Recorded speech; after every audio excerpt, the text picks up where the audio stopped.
प्रसाद यस्या प्रसादान्नगते कुतोऽपि धर्मं स्तुवं स्तुष्ट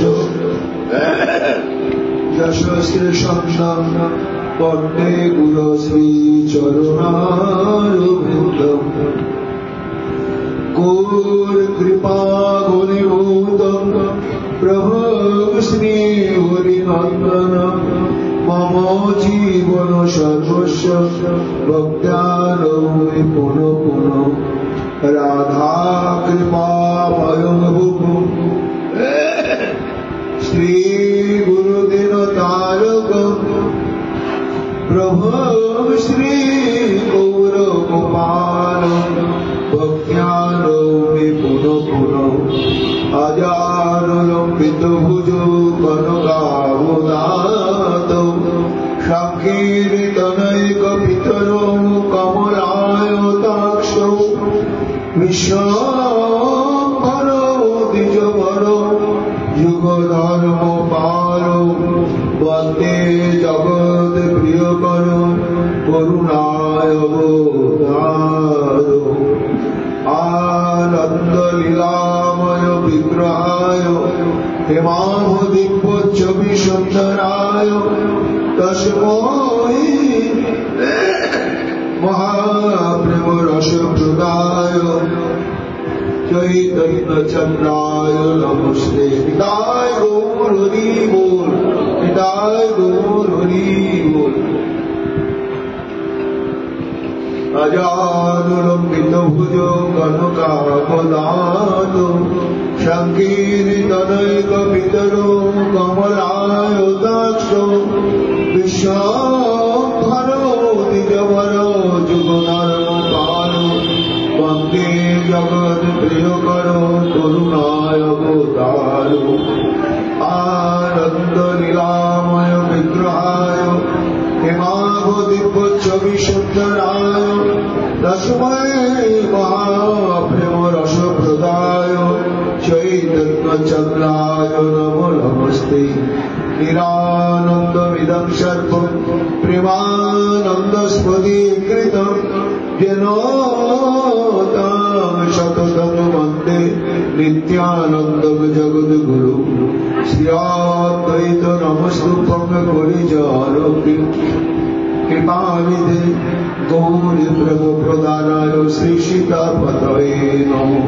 राधिनी स्वरूपाय गुलाबसुहृदाय च भक्तशक्तिप्रदानाय गदाधर नमस्तुते। प्रणमामि श्रीवासवतमातव पण्डितकमुदा श्रीगौराङ्ग कृपापात्रं कीर्तनानन्दमानसं गौरी प्रेमप्रदाय शानपुत्र समदर्शिने नारायणसुताय च श्रीमन्नरहरये नमः। वराविरविराममृगमधुतिलकं कुण्डलाक्रान्तगण्डं कन्याक्षं कुम्भकण्ठं स्मेतसुभगमुखं सादरदशकमेनुं श्यामं शान्तं त्रिभङ्गं रविकरं वसनभूषितं वैजयन्त्या वन्दे वृन्दावनस्रजिपतिशतस्मृतं ब्रह्मगोपालवीशं। नमो नवीननेत्राय वेणुवाद्यविनोदिने राधाधरसुधापणं शालिने मनमालिने। हे कृष्ण करुणा सिन्धो दीनबन्धु जगत्पते गोपेश गोपिकाकान्त राधाकान्त नमस्तुते। मुखं करोति वाचालं पङ्गुं लङ्घयते गिरिं यत्कृपातमहं वन्दे परमानन्दमाधवं। तप्तो काञ्चन गौराङ्गी राधे वृन्दावनेश्वरी वृषभानुसुते देवी तां नमामि हरिप्रिये। महाभावस्वरूपातं कृष्णप्रिया वरीयसी प्रेमि मुक्तिप्रदे देवी राधिकां नमामि तामहं वन्दे नन्दव्रजस्त्रीणां पादरेणुमभिलष यशाद्भुरि कथाद्गीतं पुनाति भुवनत्रयम् आचतुर्वदन ब्रह्मा दिवाहुरपरो बलि अभालोचन समर भगवान् पदरायणि याग प्रभजन्तमनुपेतमपेतकृतं द्वैपायन विरह कातरयजुहाव पुत्रिति तन्मया तयतरभय विनेदुस्तं सर्वभूतहृदय मुनिमानतस्मि तमादिदेवं करुणनिधानं तमालवत्नं सुहितावतारम् अपारो संसार समुद्र सेतुं भजामहे श्रीभागवत स्वरूपम् वञ्चाकल्पतरुभ्यश्च कृपा सिन्धुभ्येव च पतितानां पावनेभ्यो वैष्णवेभ्यो नमो नमो जय रूप सनातन भट्ट रघुनाथ श्रीजीव गोपाल भट्ट दासी रघुनाथ भक्ति मणि बंदी छय गोसाइर चरण যাহা হইতে বিঘ্ন নাশে বিষ্ণু পুরাণ জয় গৌর ভক্তবৃন্দ গৌর যাদের প্রাণ সবে মিলে দেহ মোরে নিতাই গৌর ভক্তি দান নিতাই গৌর হরি বল নিতাই গৌর হরি বল নিতাই গৌর হরি বল জয় জয় নিতাই গৌর হরি বল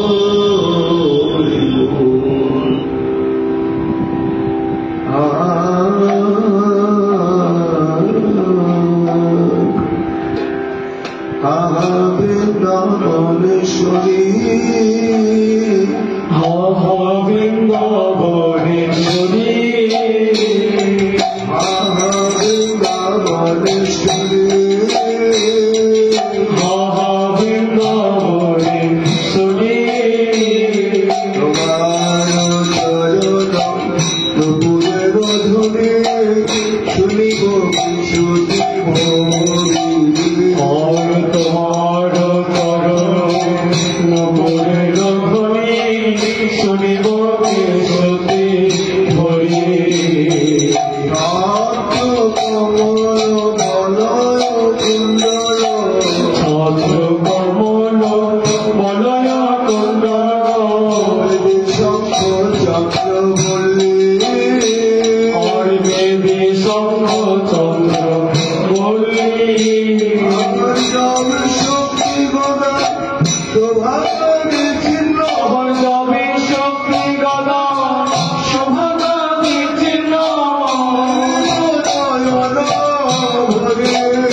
সচ্চিদানন্দময় বিগ্রহ শ্রী গোবিন্দের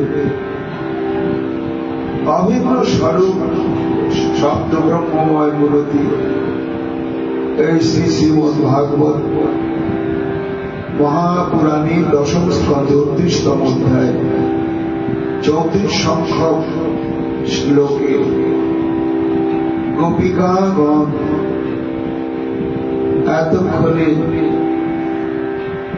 বন্ধ থাকা তাদের চিত্ত, মন, বুদ্ধি এবং মদন এইবার খুলেছেন গোপীগণ।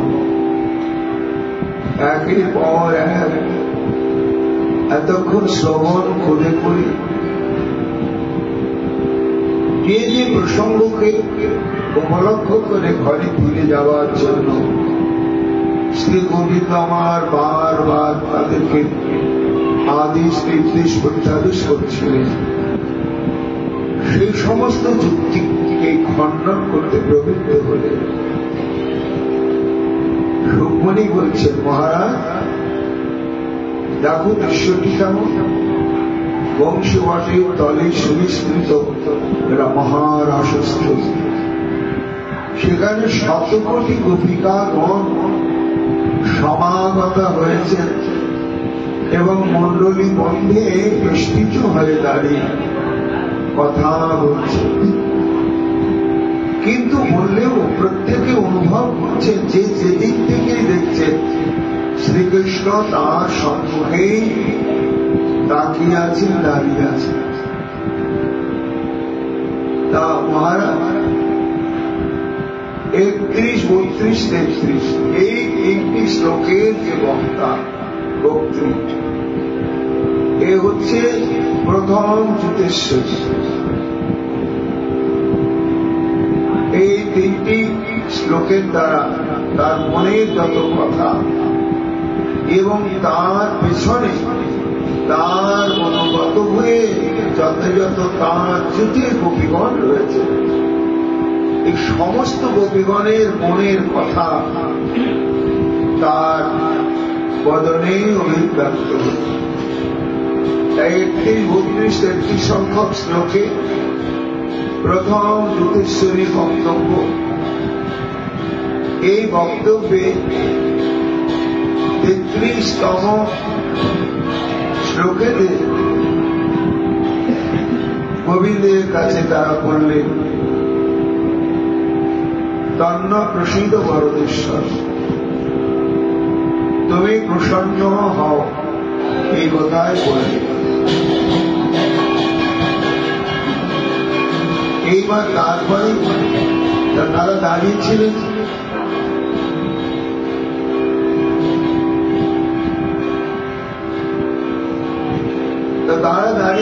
পূর্ব দিকে। তখন তাদের বক্তব্য যখন এইভাবে উপসংহারে পরিসমাপ্ত হল, তখন এইবার পূর্ব দিকের পরে ক্রমানুসারে দক্ষিণ দিকস্থ যে যুতেশ্বরী ছিলেন এবং তাকে অনুসরণ করে তার যুদ্ধে যত যত গোপীগণ ছিলেন তাদের প্রতিনিধি হয়ে এইবার সেই গোপী তার মনের বক্তব্য শ্রী গোবিন্দের কাছে অভিব্যক্ত করতে শুরু করলেন।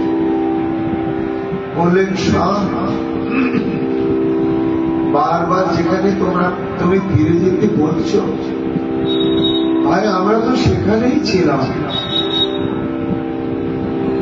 এবং এটাই আমাদের জীবনের একমাত্র অবস্থা, এটা মেনে নিয়েছি। কিন্তু তুমি তো থাকতে দিল চিন্তন সুখের ভবতাপরিতম। দেখো, স্বামী, পুত্র, কন্যা, শ্বশুর, শাশুড়ি, আত্মীয় স্বজনকে নিয়ে ভালো মন্দ আহার বিহারকে কেন্দ্র করে চরম সুখেই ছিলাম, নিশ্চিন্তে ছিলাম এবং আমাদের ধারণা ছিল কি জানো সব, এর উপরে আর সুখ নেই। খেয়ে দেখে শুনে করে বন্ধনে যত প্রকার সুখের দরজা এই আমাদের শরীরটার মধ্যে রয়েছে সব খুলে দিয়ে সেই দরজা দিয়ে সুখগুলো প্রবেশ করছিল আমাদের অন্তরে, আর আমরা তো ওটাকেই চরম সুখ বলে ভেবেছিলাম। কিন্তু তুমি তো হলে কার, কেন আমি কি বললাম গোপীগণ, ভবতাপরিতম ক্লেশ। দেখো, সুখ বা দুঃখ শরীরের মাধ্যমে, ইন্দ্রিয়ের মাধ্যমে প্রবেশ করে, কিন্তু অনুভব করে মন। এই জন্য আসল মূল তত্ত্ব হচ্ছে মন, বুঝলে? তা মন তো ভাই আমাদের মনেই ছিল, আর সেই মনের দ্বারা চক্ষু, কর্ণ, নাসিকা, জিহ্বা, ত্বক আর বাক, পানি, বায়ু, উদর ইত্যাদি কর্ম এবং জ্ঞানেন্দ্রিয়ের দ্বারা আমরা সুখের উপকরণ নিয়ে ভোগ করে সুখেই ছিলাম। কিন্তু হঠাৎ তুমি আমাদের এই মন বা চিত্ত বা বুদ্ধিকে তুমি হরণ করে নিলে। আচ্ছা, হরণ করলাম কিভাবে করলাম, করেছ কিভাবে, তার কৌশলটা অদ্ভুত, বুঝলে? তুমি যে চোর চক্রবর্তী এটা আমরা ভালোভাবে জানি, চুরি কত প্রকার যে সুলুক সন্ধান তুমি জানো, এটা পৃথিবীর কোন সুদক্ষ অভিজ্ঞ চোরেরাও জানো না। যাই হোক, একটা কাজ করেছে কি জানো, কি গোপীগণ না, এই যে সংসার সুখে ডুবে থাকা আমাদের চিত্তবৃত্তি মন, সেটাকে তুমি চুরি করে আত্মসাৎ। আচ্ছা, আত্মসাৎ করলে ভালো করে তুমি একটা নতুন আমাদের অনুভূতি এনে দিলে। কি অনুভূতি দিলাম? আমরা ভেবেছিলাম এই স্বামী স্ত্রী সঙ্গ করে খেয়ে দেখে শুনে নিয়ে সংসারে এর চাইতে আর ব্রহ্মাণ্ডে বড় সুখ নেই। এটা ক্ষণস্থায়ী হলেও স্বর্গে গেলেও এই সুখ চাই। তাই এই সুখটাকে আমরা সর্বশ্রেষ্ঠ বলে মনে করেছিলাম। কিন্তু তুমি আমাদের মন আর চিত্তকে চুরি করে নিয়ে একটা অদ্ভুত নূতন সংবাদ আমাদেরকে প্রদান করল। কি না, এই সুখ মন সুখ, এই সুখের চাইতেও চরম একটি সুখ আছে, যে সুখটি হচ্ছে অনন্ত অখণ্ড, যে সুখের বিনাশ নেই, অতৃপ্তি নেই এবং অভাব নেই, এবং যে সুখ ইন্দ্রিয়ের ক্ষমতা না থাকলেও আস্বাদন করা যায়, সেই সুখের সন্ধান কি তুমি দিলে? তাহলে কি বললে শোনো না, গোবরে পোকা গোবরের রসকেই সর্বোৎকৃষ্ট মনে করে সে তাতে পাগল হয়েছিল। এইবার যদি কেউ ধরে নিয়ে গিয়ে তাকে পদ্ম ফুলের বুকের মধ্যে বসিয়ে কোথায় মধুর আছে সন্ধানটা জানিয়ে দেয়, তখন তার তো অনুভূতি হয়ে যায় যে ও কোথায় গোবরের রসের স্বাদ, আর কোথায় টাটকা ফোটা পদ্ম ফুলের মধুর স্বাদ। সে তো তখন অনুভব করার পরে বলো তো, সে কি আর গোবর গাদায় ফিরে আসতে চাই না? কেননা তো বুঝে নিয়েছে যে শ্রেষ্ঠ উৎকৃষ্ট সুখ কোনটি। মানুষ সুখের প্রত্যাশী।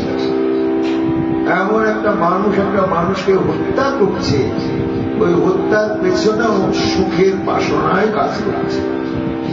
তার সুখকে অখণ্ড রাখবার জন্য পথের বাধাকে সরিয়ে দিচ্ছে। এই জন্য সুখ চায় না এরকম তো কেউ নেই।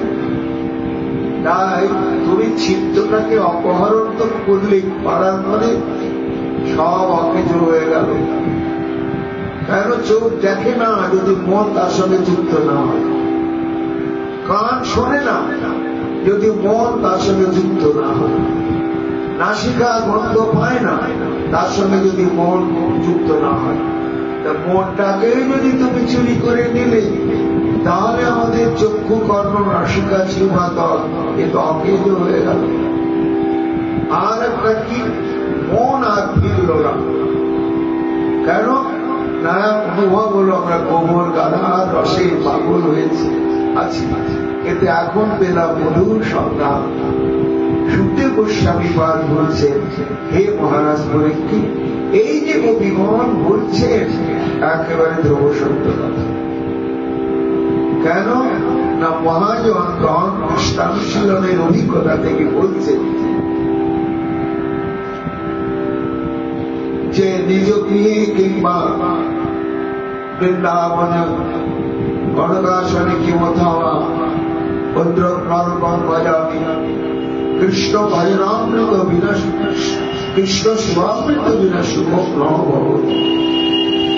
বৃন্দাবনে কিমথো বা নিজ গৃহে বা অনাকাশনে কিমথো বা কারাগৃহে বা ইন্দ্রং ভজামি কিমথবা নরকম ভজামি কৃষ্ণ শিবামৃত বিনা শুভম ন ভবতি। তাহলে প্রকৃত যে সুখ আমরা চাইছি, সুখম ভুয়া, উপনিষদ ঋষি বলে দুঃখম মা ভুয়া, সবার সুখ দুঃখ কেউ না পায়। এইবার সুখের স্বরূপটা কি জানো মহারাজ? গোপিকাগণ সেই সত্যকে তুলে ধরছে। আমাদের সুখের ভাবনাটা কোনটা জানো? না, এই যে চক্ষু কর্ণ নাসিকা জিহ্বা ত্বক, এই পাঁচটা জ্ঞানেন্দ্রিয় এরা ভোগকর্তা, আর এদের ভোগ্য বস্তু হচ্ছে রূপ, রস, গন্ধ, শব্দ, স্পর্শ। এই পাঁচ প্রকার বিষয় যখন সেই সেই সমন্বযুক্ত ইন্দ্রিয়ের সঙ্গে থাকে, যেমন আমার কর্ণ শব্দ ব্রহ্ম ভোগ তত্ত্ব, এ যখন কর্ণযোগী স্পর্শ করলো তখন আমি শব্দটা শুনতে পেলাম। আমার কাম্য শব্দ যদি হয় মনটা একবারে আমাদের ভুল হয়ে গেল। তেমনি রসতন্মাত্রা আস্বাদ্য বস্তু, সে আস্বাদ্য বস্তুর যে আস্বাদন ক্ষমতা জিহ্বাতে আছে, তাই জিহ্বার সঙ্গে যখন স্পর্শ ঘটে তখন অন্তরিন্দ্রিয়ে সুখানুভূতিতে যায়। তেমনি গন্ধ একটা জড় পদার্থ তন্মাত্রা ভেসে বেড়াচ্ছে, সে যখন নাসিকা নামক ইন্দ্রিয়ের সঙ্গে স্পৃষ্ট হয় তখন গন্ধটা আমি অনুভব করি। সুগন্ধ হলে কি ভালো লাগে। এই জন্যই সুখমণি বলছেন, মহারাজ গোপিকাগণের বক্তব্যের তাৎপর্যটা আমি তোমাকে খুলে বলছি। দেহি সংস্পর্শজা ভোগা দুঃখ জনয়ে বলতে আত্ম অন্তবন্ত কন্তেও নদীশু রমণম। অর্থাৎ শ্রী গোবিন্দ বলছেন যে অর্জুন, মানুষ যেটাকে সুখ বলে সেটি হচ্ছে সংস্পর্শজা ভোগা। ভোগ্য বস্তুর সঙ্গে সেই সংক্রান্ত ইন্দ্রিয়ের যখন যোগাযোগ স্পর্শ ঘটে তখন অন্তরের মধ্যে একটা অনুকূল সংবেদন সৃষ্টি হয়, তাকে সুখ বলা হয়। এইবার এই যে সুখ, যেমন দৃষ্টান্ত দিচ্ছি, কারো রসগোল্লা খেতে মন হল, এইবার পাচ্ছে না, তার জন্য দুঃখ হল। এইবার সংগ্রহ করার জন্য ব্যস্ত, পকেটে পয়সা না থাকলে সংগ্রহ হবে না, চেয়ে মেঘে পাওয়া যেতেও পারে না।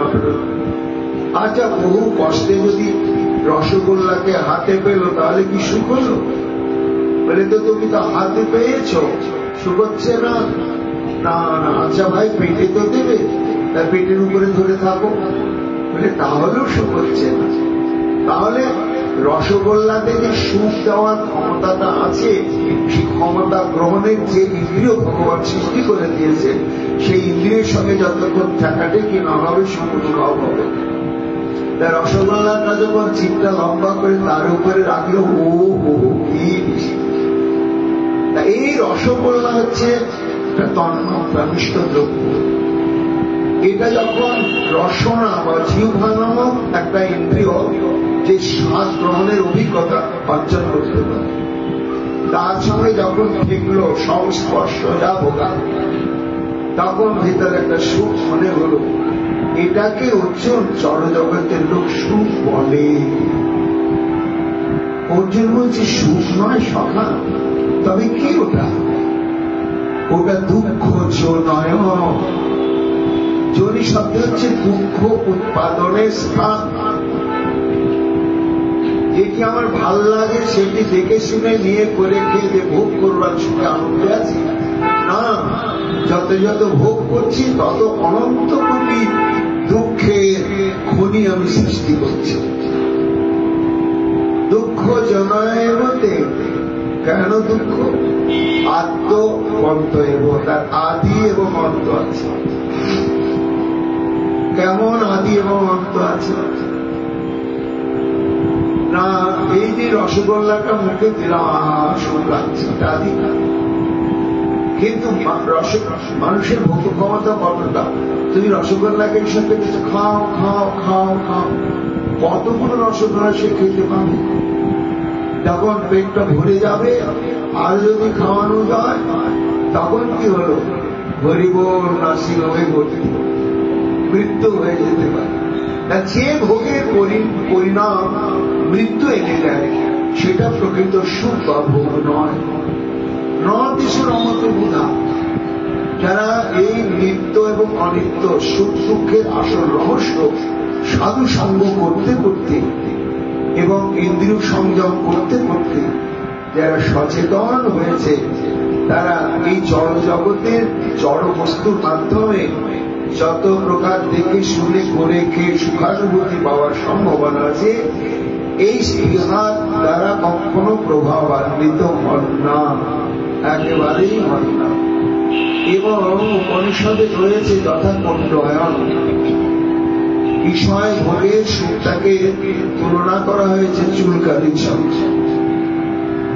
চর্মর চুলকানি যখন উঠলে, যেখানে চুলকানি হয় তখন না চুলকে থাকা যায় না, একেবারে ভীষণ থাকা যাবেই না। লুকিয়েও হলে খসর খসর করে চুলকাতে হয়। চুলকানি উঠলে থামা যায় না, চুলকিয়ে তাকে ঠান্ডা করতে হবে। কিন্তু পরিণাম কি হয়, তখন চুলকানো হয় মনে হচ্ছে সবকে চলে যাচ্ছে। কিন্তু চুলকাতে চুলকাতে যখন ওপরে ছালটা উঠে গিয়ে রস ঝরতে শুরু করে, তখন এমন জ্বলনি আরম্ভ হয়, বরফ চেপে ধরলে আর ঠান্ডা হয়।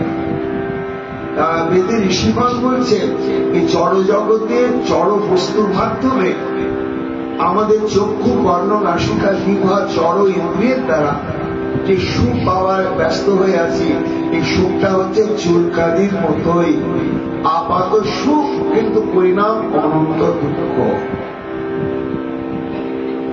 তাহলে কি সুখ বলে কোনো বস্তু নেই? এই তত্ত্বটি ভগবান শ্রীকৃষ্ণ অর্জুনকে আরো আগে বলেছেন। দ্বিতীয় অধ্যায় মাত্রা স্পর্শাস্ত করতেও শীতোষ্ণ সুখ দুঃখদা আগমা পাইন অনিত্যাং স্থিতিশস্য ভারত। এই যে মাত্রা, স্পর্শ মাত্রার সাথে তন্মাত্রা, পঞ্চবস্তুরই পঞ্চ তন্মাত্রা রয়েছে, রূপ রস গন্ধ শব্দ স্পর্শ। এটাই সূক্ষ্ম ভাবে ইন্দ্রিয়ের মধ্যে অনুভব হয়।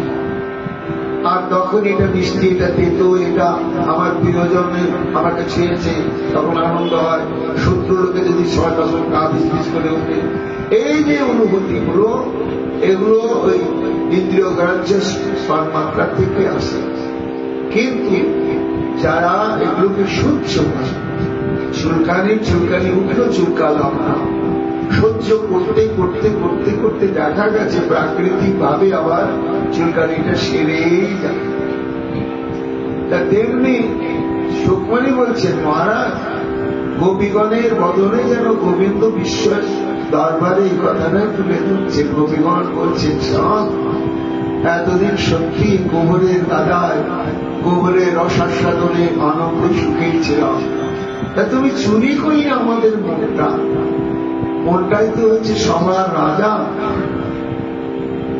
তা করলে কিন্তু উপকারটা হল কি? উপকার হল না, এই বিষয় ভোগ বা সুখের চাইতেও এই পৃথিবীর বুকে এমন একটি সুখের সম্পদ আছে, যে সুখের সন্ধানে একবার যদি কেউ সুখে স্পর্শ করতে পারে, তাহলে আর তার জীবনকে কখনো দুঃখী কেউ করতে পারে না, একেবারেই পারে।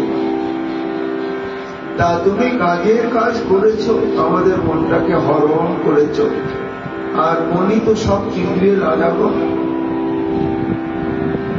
গোবিন্দ বলছেন, আমি কি করে হরণ করলাম? গোপীগণ আমাকে বলছো, বলে করেছ তুমি। কেননা তুমি তো চোর চক্রবর্তী, আর কিছু পারো না করো, তোমার মতো চোর আর ব্রহ্মাণ্ডে কেউ নেই। তাই আমাদের এই যে বহুমূল্য মণিরত্ন মন, এ তো আমরা নিজের দায়িত্বে সংরক্ষণে গোপনে রেখে দিয়েছিলাম, একবারে আমাদের কাছেই ছিল, আমরা কাউকে জানতেও দিচ্ছিলাম। কিন্তু তুমি কি করলে? তুমি অদ্ভুত কৌশলে হরণ করে দিলে।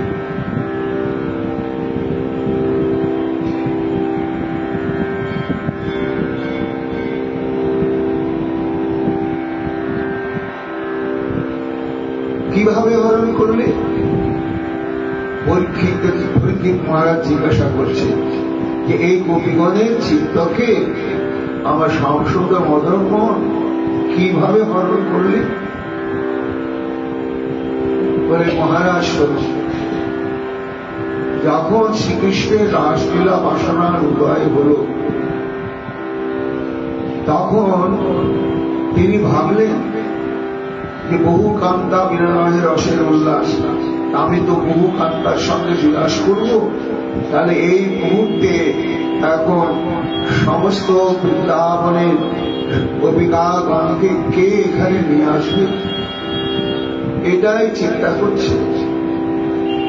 চিন্তা করছেন কাঁধে হাত দিয়ে চক্রবর্তী কৃষ্ণ মলিনে বসিয়া চিন্তা করে গোপী চিত্ত হরণ লাগিয়া। চিন্তা করছে কেমন করে এতগুলো গোপীর চিত্তকে চুরি করে আমি আনবো। হেন কানে বংশী চোর নিবেদন করে, কিসের চিন্তা করো প্রভু, কত আমার। বাসী বলছে, ঠাকুর তুমি কিসের চিন্তা করছো?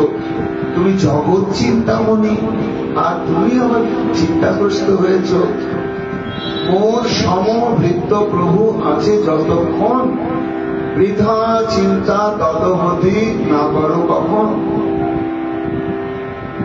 চিন্তা করছো কেন? আমি তো তোমার অনুগত দাস রয়েছি, যদি কোনো সমস্যার উদ্ভব হয় আমাকে বলো, আমি সমাধান করে দিচ্ছি। বলে তোকে বললে হবে না রে। কেন না, এই মুহূর্তে শতকোটি গোপিকার সঙ্গে আমার রমণ বাসনা পূরণের ইচ্ছা দেখেছে। এই মুহূর্তে তাদেরকে আনবে কি করে? আনবেই কাকে? সংবাদ দেবেই বাকে? আর তারা আসবেই কি আসবে না? এটাই তো চিন্তা করছি। তুই কি বুঝবি? তখন বাসী বলছে, হে প্রভু, তোমার অধরামৃত আমি যদি পাই, নিশ্চয় জানিও প্রভু অঘটন ঘটা। তুমি আমার উপরে বিশ্বাস রাখো। আমি যদি, তুমি আমাকে একটু বদলে নিয়ে তোমার অধরামৃত একটু পরশ করিয়ে দাও, তাহলে দেখো আমি কি করি। শুনিয়া বাসীর কথা প্রসন্ন অন্তরে যতন করিয়া তারি লইল পত্র করে। সুকমণি বলছেন, জানো মহারাজ, তখন গোবিন্দ আদর করে বাসীটাকে পদ্ম হস্তে তুলে নিয়ে বলছেন, পারবি দেখি অধরামৃত পুরে সিঞ্চন করিয়া। সেই বাঁশির চিত্র পথে সুকৃতি লভ্য যে গোবিন্দের অধরামৃত রস, সে রসকে পূরণ করে দিয়ে তাতে বায়ু শব্দদান করলেন। সধরামৃত পুরে সিঞ্চন করিয়া পাঠাইলা ব্রজপুরে তারি আজ্ঞা দিয়া। দেখি বাসি তুমি কি করে নিয়ে আসো। তখন চলল বংশী ধ্বনি, ব্রজপুরে আছে যত মোর কান্তাগণ, তরায় তাদের মন করিয়া হরণ। তবে মন হরণ করে আনবে, দেহ হরণ করবে না, কারণ মনটাই হচ্ছে আসল। এই জন্য তরায় তাদের মন করিয়া হরণ। আনন্দকে মোর আগে ওহে প্রিয় মন, বুঝিব তোমার কেমন তুমি শক্তিধর। এই যে গোপীগণ বলছেন যে আমরা সুখেই ছিলাম, আমাদের চিত্তটাকে তুমি অপহরণ করলে। কিভাবে অপহরণ করেছেন সেই প্রসঙ্গে সুকমণি বলছেন। আজ্ঞা পায় বংশী চোখ গেল ব্রজপুরে, 84 কোষ বৃন্দাবনে ঘুরছে। কোথায় কৃষ্ণ রাগিনী বন, কোন পল্লীতে পল্লীতে পাড়ায় পাড়ায় কোন গৃহে গৃহে অবস্থান করছে। আজ্ঞা পায় বংশীচোর গেল ব্রজপুরে, কান্তাগণ খুঁজি খুঁজি ইতি উতি ফিরে। কান্তাগণ মানে যারা প্রকৃত রাসনায়িকা। বৃন্দাবনে তো গোপী বহুই ছিল, কিন্তু গোপী মাত্রেই কিন্তু রাসনায়িকা নয়। রাসনায়িকা এরা নিত্য সিদ্ধা বা সাধক সিদ্ধা বা কৃপা সিদ্ধা। কাজে সবাইকে ধরে আনলে তো প্রভু শ্রী গোবিন্দের কোনো বাসনা পূরণ হবে না। তাই কান্তাগণ খুঁজি খুঁজি ইতি উতি ফিরে। পরিশেষে যদি দেখা তাদেরও পাইল, হৃদয় অভ্যন্তরে ঢুকিতে নারিল। দেখিল গোপিকাগণ অতি সাবধানে, ভান্ডার রক্ষিতে রক্ষী রেখেছে যত।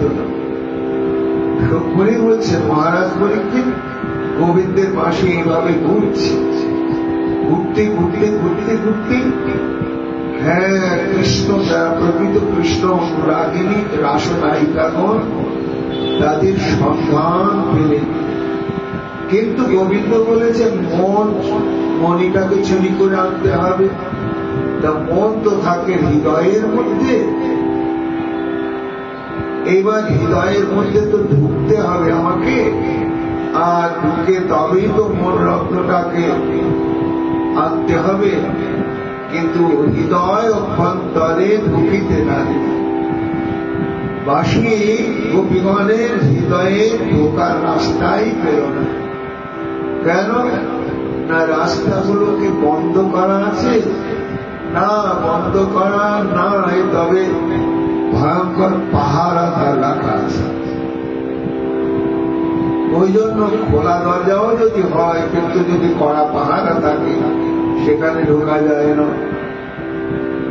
দেখিল গোপিকাগণ অতি সাবধানে, ভান্ডার রক্ষিতে রক্ষী রেখেছে যখন। তাদের ভান্ডারে যে মন রূপ রত্নটা আছে, এটা কেউ যেন কোনোদিন চুরি না করতে পারে, তার জন্য মনে প্রবেশের যে দরজাগুলো রয়েছে সে দরজাতে তারা খুব কড়া পাহারা রেখেছে। কি পাহারা রেখেছে? নয়ন দ্বারেতে আছে গজ্জল পাহারা, নাসাতে বেসর দাঁড়ি রেখেছে তাহারা। নয়ন দিয়ে যদি মনে প্রবেশ করবার চেষ্টা করা হয়, এই জন্য নয়নে কাজলকে পাহারা রেখেছে। কাজল নয়ন বলছে তুই পাহারা থাকবি, এই নয়নের দ্বার দিয়ে যেন কেউ প্রবেশ করতে না পারে। আর নাসাও একটা দরজা, সেই দরজাতে পাহারা রেখেছে পেশর। অধরেতে অলক্তক, কর্ণেতে কুণ্ডল, সতর্ক সবাই কুণ্ডল নেতৃত্ব কেবল। রুক্মিণী বলছে মহারাজ পরীক্ষিত শ্রী গোবিন্দের বাসী দেখো, এই যে অপহৃতাত্মা অপহরণ করে নিয়ে এসেছে, তার লীলাটা কেমন না দেখছে। সব পাহারা সজাগ দৃষ্টি হয়েছে। অধারিতে অলক্ত কাছে, এদিকে আসবে না, ঢুকতে দেব না তোকে। নাসিকা একেবারে নড়ে উঠলো বেশর, সাবধান, বাসি এদিকে না। তখন বাসি ভাবছে দেখি কানের দিকে যায়।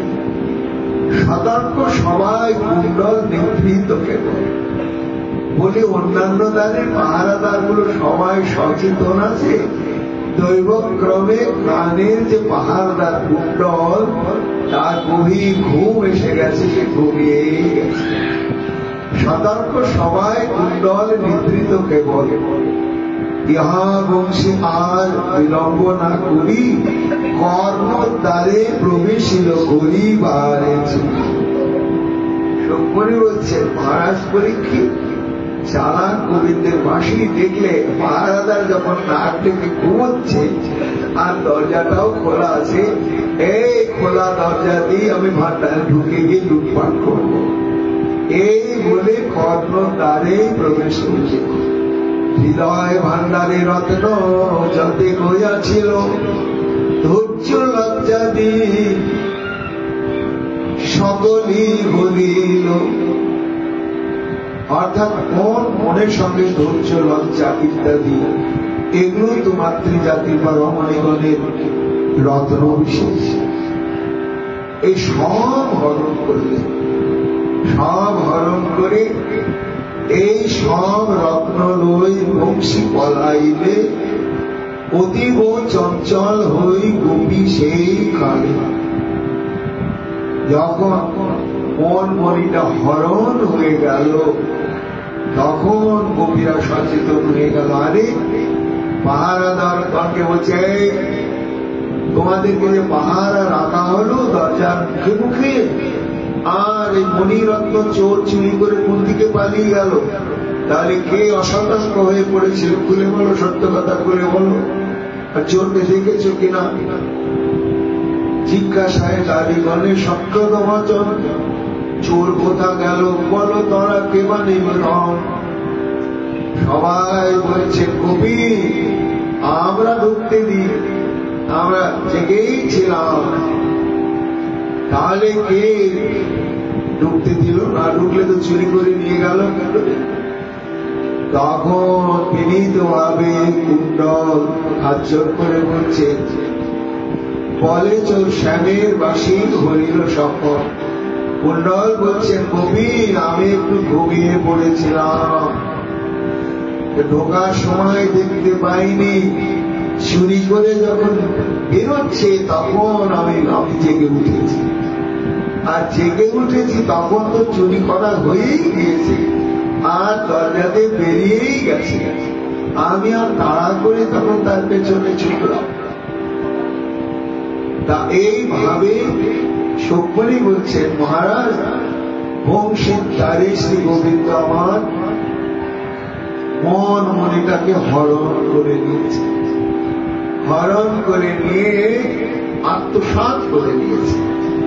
আত্মসাৎ করে নিয়ে একটি উপকার করেছে না। প্রকৃত সুখ কাকে বলে, আনন্দ কাকে বলে, শান্তি কাকে বলে, সেই সন্ধানটি তাদেরকে দিয়েছে। তার জন্যই তারা যে সংসার সুখকে সর্বোৎকৃষ্ট বলে মনে করছিল সেটি তাদের দ্বারা হল। তখন তারা একেবারে আকৃষ্ট হয়ে পড়ে। সেই কথায় গোপী বলছে যে ভবতাপরিত অপহরণ তুমি করেছ, জোর করে ছিনিয়ে নিয়েছ আমাদের ধৈর্য লজ্জার মন। সাধু সাধু মুখে হরি, হৃদয়ে গরল পুরী, এই বুঝি ধার্মিক ব্যবহার। সাধু যার পিতা মাতা উদার পরমদাতা, তার কেন এমত আচার? আর এখন তুমি বলছো ঘরে যাও, ঘরে যাও, ঘরে যাও। রুক্মিণী বলছেন, মহারাজ মানুষের মধ্যে যে সুখ প্রাপ্তির বাসনাটা রয়েছে, এটা অন্তরাত্মার বাসনা, আমরা এর আগেও বলেছি। কিন্তু কোন বস্তু ভোগের দ্বারা প্রকৃত সুখ সেটি আমরা জানি না। আর জানি না বলে দুঃখকে সুখ ধরে গ্রহণ করছি। পরিণাম কি হচ্ছে না, সুখের স্পৃহার দুটো দিক আছে। একটা জড় জগতের জড় বস্তু ভোগের তৃষ্ণা বা পিপাসা বা স্পৃহা, আর একটা চিন্ময় জগতে আছে ভোগ্য বস্তু, তার স্পৃহা লালসা। জড় জগতে রূপ রস গন্ধ শব্দ স্পর্শ, এর পরিণাম কি নরক, অসীম যন্ত্রণা আর মৃত্যু বারে বারে। তার প্রমাণ মহারাজ তোমাকে আমি বলেছি যে 5টি প্রাণী তাদের 5টা আসক্তির জন্য তারা আস্তে আস্তে মৃত্যুকে বরণ করে। আর মানুষের মধ্যে একই সাথে সেই 5টা প্রাণী বিরাজ করছে। রূপে পতঙ্গ আগুনকে ভোগ্যবস্তু মনে করে লাফিয়ে পড়ে, তার পরিণাম মৃত্যু হয়। আমাদের যে নয়ন, এই নয়ন যতক্ষণ পর্যন্ত জড় জগতের সৌন্দর্য মাধুর্য আস্বাদনের লালসায় ব্যাকুল থাকবে, ততক্ষণই আমার জীবনের গতি পতঙ্গের মতোই করবে। কেন? জড় জগতের সৌন্দর্য মাধুর্য নেই, এর আভাস মাত্র আছে। প্রকৃত সৌন্দর্য হচ্ছে গোবিন্দ, তিনি সৌন্দর্য মাধুর্যের পরাবধি, আর জগৎ হচ্ছে তার ছায়া। জলের ছায়াতে যেমন মানুষের প্রকৃত তৃষ্ণা কখনো মিটে না যতক্ষণ প্রকৃত জল না পায়, তাই জড় জগতে রূপ রস গন্ধ শব্দ স্পর্শে স্পৃহা বারবার রূপে পতঙ্গ, গন্ধে হচ্ছে ভ্রমণ, স্পর্শে হচ্ছে হস্তি, শব্দে হচ্ছে হরিণ। এইভাবে এক একটা প্রাণী এক একটা লালসার বশীভূত হয়ে তারা মৃত্যুবরণ করবে। এই লালসা যখন অপ্রাকৃত চিন্ময় রাজ্যে এটা গতি পরিবর্তিত হয়ে যায় সাধু গুরু বৈষ্ণবের অনুকম্পায়, নামের কৃপায়, ধামের কৃপায়, ব্রজরজের কৃপায়, গ্রন্থের কৃপায়, তখন সেই বিষয় তৃষ্ণাটি তার হয়ে যায় অখণ্ড আনন্দের কারণ। সেই তৃষ্ণাটি কেমন জানো মহারাজ? আহা, একজন বিষয়ী মানুষ জড় জগতের রূপ রস গন্ধ শব্দ স্পর্শের জন্য হাহাকার করছে। কোথায় গেলে আমার নয়নকে আমি শান্তি দিতে পারবো, কি শুনলে কর্ণকে সুখ দিতে পারবো, কাকে বুকে জড়িয়ে ধরলে অন্তরাত্মা আমার শীতল হবে খুঁজছে, এবং পরিণাম কি পাচ্ছে? অখণ্ড সুখ। তাতে অনেক কথা। সুখটি দুর্লভ, দ্বিতীয় সুখের ক্ষমতাটাও আমাদের নিজের হাতে নাই। যিনি রসগোল্লা খেতে ভালোবাসেন, তার জিহ্বাটা যদি পক্ষাঘাতগ্রস্ত হয়ে গেল, প্যারালাইজড হয়ে গেল জিহ্বাটা, তখন রসগোল্লা মুখে দিলেও তখন কাদার দিচ্ছে না, রসগোল্লা দিচ্ছে, আর বুঝতে পারবে না। আর এটা যে আমার জীবনে আসবে না, এটা বলাই যাবে না। এই জন্য জড় জগতের যে ভোগ্য বস্তু যদিও থাকে, তাহলে ভোগ ক্ষমতাও অনিত্য। এই জন্য এর আদি অন্ত আছে। কিন্তু এমন একটি ভোগ্য বস্তু আছে আর ভোগ ক্ষমতাটাও অনন্ত। সেই ক্ষমতার কোন পরিবর্তন সাধন হয় না। সেই রূপ রস গন্ধ শব্দ স্পর্শের জন্য যখন চিত্ত তৃষ্ণাতুর হবে, ব্যাকুল হবে, তখনই মানব জন্মের হবে সার্থকতা। তার দৃষ্টান্ত ওই যে সৌভাগ্যরাজ তিনি কাঁদছেন, সখী আমি আর হইতে নারী। কি হলো? সৌন্দর্যামৃত সিন্ধু ভঙ্গ ললনার ত্রিচিত্র শব্দ আবহ কর্ণানন্দী সনন্ম ব্রহ্ম বচন গোবিন্দ সীতাঙ্ক সৌরভাবৃত শব্দাবৃত জগৎ বিদুষ রক্ষাধর গোপেন্দ্র সুত সরস্বতী পঞ্চম প্রিয় হে আলিম। আমাকে পঞ্চ বিষয় আর আমার পঞ্চটা ইন্দ্রিয় পঞ্চ বিষয় ভোগের জন্য এমন আমি পাগল করে তুলেছে যে আমি কোন দিকে যাব? সেই ভোগের বিষয় বস্তু কি?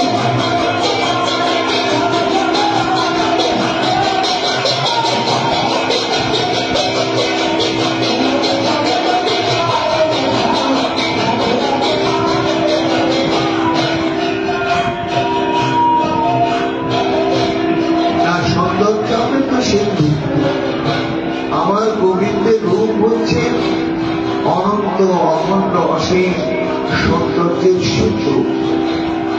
সেই সৌন্দর্য সিন্ধু আমার গোবিন্দের রূপ দেখবার জন্য আমার এই নয়ন কৃষ্ণাটুকু আর কিছুই তার ভালো লাগছে না। কতক্ষণে সেই রূপামৃত সিন্ধু পরশ পাবে।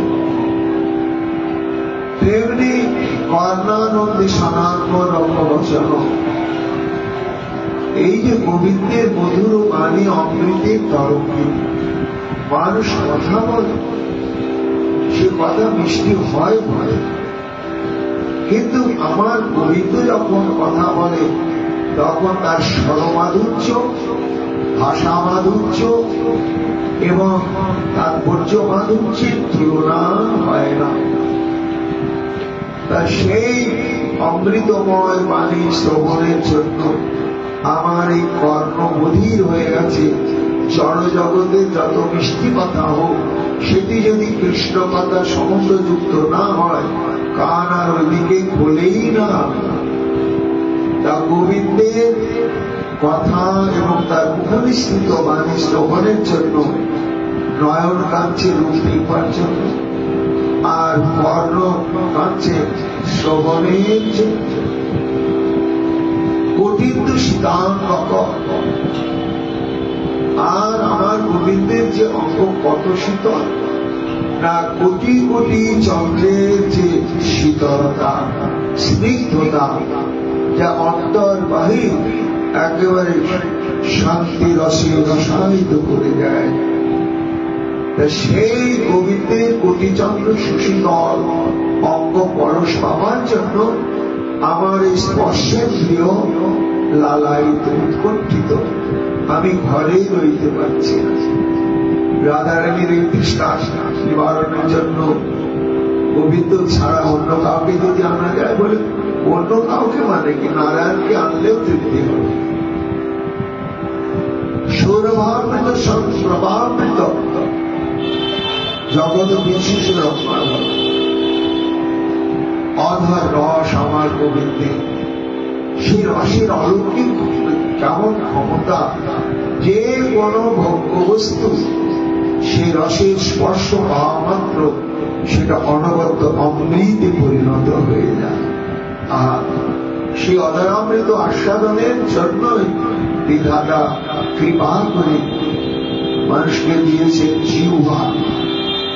তার সঙ্গে আমার কিছু ভালো লাগে না, আমার জিহ্বা মঞ্চে আমার প্রাণ গোবিন্দের অধরামৃত সাধনের জন্য।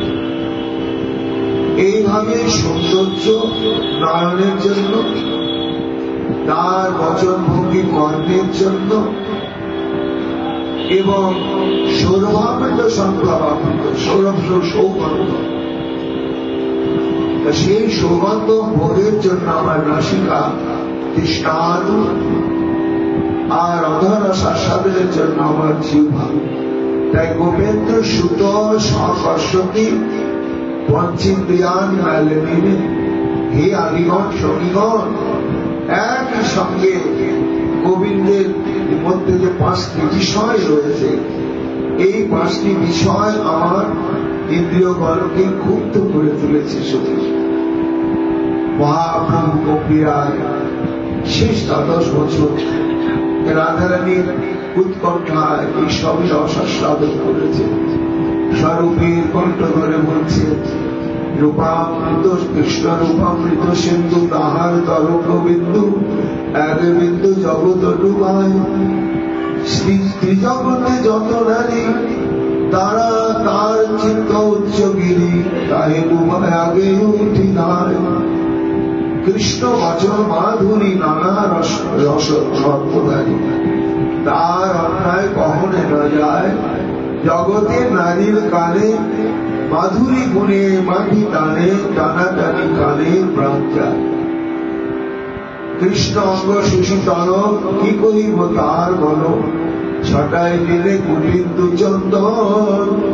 সশরীর নারীর বক্ষ, তাহারে আকর্ষিতে দক্ষ, আকর্ষয় নারী মন।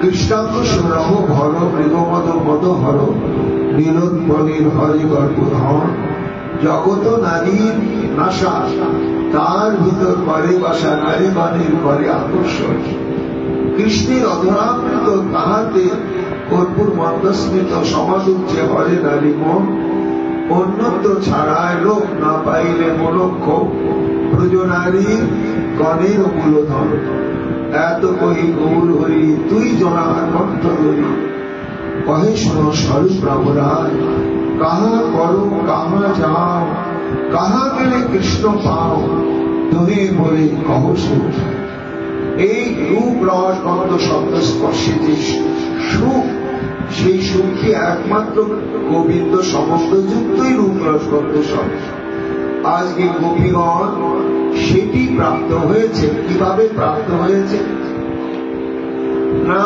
ডাকাতিয়া বংশীধারে চিত্তহরি বলাৎকারে ঘটাইলে এই পরমা আমরা সুখের সংসার নিয়ে ছিলাম ভাই তুমি বাঁশিটি টেনে আনলে তোমার বংশীধারামৃত শ্রবণেই তো জড় জগতের যত যত স্বজনদের ভালোবাসা পাখা বাণীতে আমাদের যত সুখ হতো তোমার ওই বংশীধারামৃত ধাম শ্রবণে তারপরে তোমার নিকটে যখন এসে পৌঁছালাম তোমার কণ্ঠনিঃসৃত বাণীতে তখন ওই সংসারের ভালো মন্দ কথা শোনার যে সুখ একেবারে কোথায় চলে যায় কে তখন প্রকৃত সুখ যে কর্মের সুখ যে তোমার বংশীধ্বনি আর তোমার অমৃতময় মুখনিঃসৃত বাণী এটি আমাদের মনকে আকর্ষণ করে ধরে রাখে আমরা থাকতে পারলাম না চলে আসতে সাধু সাধু মুখে হরি হৃদয় গড়ন হরি এই বুঝি ধার্মিক ব্যবহার সাধু যার পিতা মাতা উদার পরমদাতা তার কেন এমত আচার এইভাবে চুরি করে তুমি সর্বনাশ করলে তোমার পিতা মাতার একটা শিক্ষা দিয়েছে সারা বৃন্দাবন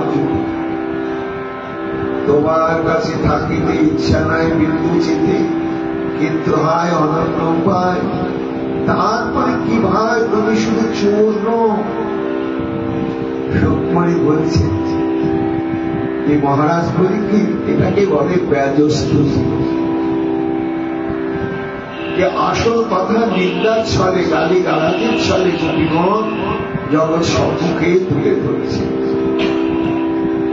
দেখো এইভাবে তুমি তো আকর্ষণ করে আনলে আচ্ছা আমরা জানতাম যে তুমি বড় একটা পাক্কা চোর এখন জানছি শুধু পাক্কা চোর নয় তোমার পেট ভর্তি তন্ত্র মন্ত্র অনেক কিছু তুমি জানো আসার পরে তুমি বলছো চলে যাও তার আগে কি যে তুমি ধুলো পড়া না জল পড়া না মন্ত্র পড়া দিয়েছ আমাদের হাতগুলো অবশ করে দিয়েছ আর পা গুলোকে অবশ করে দিয়েছ এই পা আজ কোথাও চলবে চলার ক্ষমতাটা তুমি রাখো না তোমার অলৌকিক মন্ত্র শক্তিতে সব শেষ করে দিয়েছ তুমি মহামন্ত্রাভিজ্ঞ করিয়া মদের অজ্ঞ মুগ্ধ করিয়ে রেখেছ এটা এখন যাবই বা কি করি আমাদের এই নয়ন আমাদের এই চরণ তোমার কাছে আসতে যাবে এখন যা অবস্থা বুঝলে কিন্তু তোমার কাছ থেকে অন্য কোথাও যেতে জানে না আর তার ক্ষমতাও না গোবিন্দ বলছে ও হো হো এই দশা হয়ে গেল তোমাদের আমি তো বুঝতে পারছি না তাহলে চরণটা যদি আমার পেছনে পেছনেই আসে গোপীগণ আমি একটা কাজ করি কি কাজ চলো আমি আগে আগে যাই তোমাদের বাড়ির দিকে আমি যদি আগে আগে যাই তোমাদের চরণ তো ঠিক পেছনে পেছনে যাবে তো বাড়ি পর্যন্ত গেলাম তা তোমরা বাড়ি পর্যন্ত পৌঁছে গেলে তাহলে যাওয়ারটা সমস্যা থাকলো না এইবার তোমাদেরকে পৌঁছে দিয়ে হরি বল আমি চলে আসি গোপীগণ বলছেন, হ্যাঁ তুমি যে কথাটা বললে মিথ্যে নয়। কেন আমাদের এই চরণ শুধু তোমার দিকেই যখন চলতে জানে, তা তুমি বাড়ির মুখেই যাও আর সমুদ্রের মুখেই যাও, মরুভূমির দিকেই যাও, যেখানে যাও আমাদের চরণ তোমার সঙ্গে সঙ্গে যাবে। কিন্তু তুমি বাড়ির মুখে যদি আমাদেরকে নিয়ে যাও আর বাড়ির কাছে গিয়ে উল্টে যদি তুমি চলে আসো, তা আমাদের কি হবে বলো? প্রথম কথা হবে তুমিও ফিরে আসতে গেলে আমরা ফিরে আসবো। আর যদি তুমি আসতে বাধা দাও, তাহলে সেখানে আমরা করবই কি? বলে কেন? স্বামী সেবা করবে, স্বজন বৃন্দের সেবা করবে, এটাই তো তোমাদের ধর্ম। সেবা করবো কি করে? হস্তপদ ইন্দ্রিয়গণ রূপ রসে পরিহর রাখিয়াছ তব পদে বাঁধি। আরে ভাই, আমাদের মনটা তো বেঁধে নিয়েছ, তা মনটা তো বলবে যে ওরে হাত স্বামী সেবা কর। তা মনটা তো তোমাকে ছাড়া দেখছে না, স্বামীকে দেখতেই পাচ্ছে না। আর হাতগুলোকেও তুমি অবশ বিবশ করে দিয়েছ। এই হাত তোমার সেবা করতে গেলে হাতটা সজাগ হয়ে যাচ্ছে, আর অন্য কাউকে সেবা করতে গেলেই তখন একেবারে পক্ষাঘাতগ্রস্ত হয়ে যাচ্ছে। এমন তুমি কাণ্ড করেছো, তাহলে কি করি বলো? বলো তবে ভজে ফিরি গৃহকর্ম আদি করি, এ করিবে তুমি যথাবাদ। এই জন্য তোমার দশা কেমন হয়ে জানো? সুখমণি বলছে, এই যুগেশ্বরী এ হচ্ছে প্রবল ভাব, মৃদি নয়, প্রবল ভাব। এই জন্য দুটো কথা শোনাতে চাচ্ছে। শোনো, তোমার দশাটা কেমন হলো? চলিবারে দাও উপদেশ, পাথর চাপায় পিঠে। হ্যাঁ, ধরে এনে পিঠের উপরে 10-20 কুইন্টাল পাথর চাপিয়েছ। চাপিয়ে বলছে, যা চলে যা, তাড়াতাড়ি চলে যা, চলে যা, চলে যা, চলে যা, চলে যা। যাবে কি করি? তার পিঠের উপরে 10 কুইন্টাল পাথর চাপানো আছে, তার কাছে যাওয়ার শক্তি আছে? তা চলিবারে দাও উপদেশ, পাথর চাপায় পিঠে, আর বুকেতে ছুরির ঘা, তাতে আবার নুনের ছিটে। এই তো তোমার কাণ্ড। তা বুকেতে ছুরির ঘা আমি কি করলাম? আমার ছুরি আছে নাকি? হ্যাঁ, তোমার ছুরি আছে। সেই ছুরিটা কি জানো? ছুরিটা হচ্ছে যে তুমি আমাদেরকে চাইছ না, উপেক্ষা করছো। আর ছুরি যদি কাটছ, এই যে 10টা উপেক্ষা বচন বললে, যাও যাও যাও, 10টা শ্লোকে একটা দুটো নয়, এই 10টা ছুরি ঘা আমাদের বুকে তুমি দিলে। আর এই ঘায়ের যন্ত্রণা, তুমি যদি কোনোদিন গোপী হতে পারতে সাহস, তাহলে তুমি বুঝতে আমাদের এই ব্যথাটা। তো একে তো আমাদের বিরহ ঘা, ঘরে ফিরে যেতে বলছো, এই এক বিরহ ঘা, তাতে তোমার উপেক্ষা বাণীরূপ নুনের ছিটে। বুঝো তাহলে আমরা কত যন্ত্রণায় কাতর হয়ে আছি। সুখমণি বলছেন, মহারাজ লীলাটা দর্শন করো। যে কথাগুলো শুনবার জন্য এসে গোবিন্দ আমার এই 10টা ইন্ধন কাঠিতে আগুন দিয়ে 10 দিকে আগুন জ্বালিয়ে দিয়েছেন, বা 10টি বজ্রাঘাত করেছেন। এইবার গোপীর মুখ খুলেছে, এইবার বেরোচ্ছে এক একটি করে অদ্ভুত অনির্বচনীয় রস। কেমন রস? যিনি অনন্ত কোটি ব্রহ্মাণ্ডের চমৎকারিতার উৎস, সেই গোবিন্দকে পর্যন্ত চমৎকার ও সে নিমজ্জিত করে দিচ্ছে। এই যুগেশ্বরী বক্তব্য এখানে শেষ হল না, আর তার উপসংহারে বক্তব্য আগামীকাল শ্রবণ করতে হবে। এখনকার মতো ভাগবতী কথা এখানেই বিশ্রাম লাভ হচ্ছে। নিতাই গৌর হরি।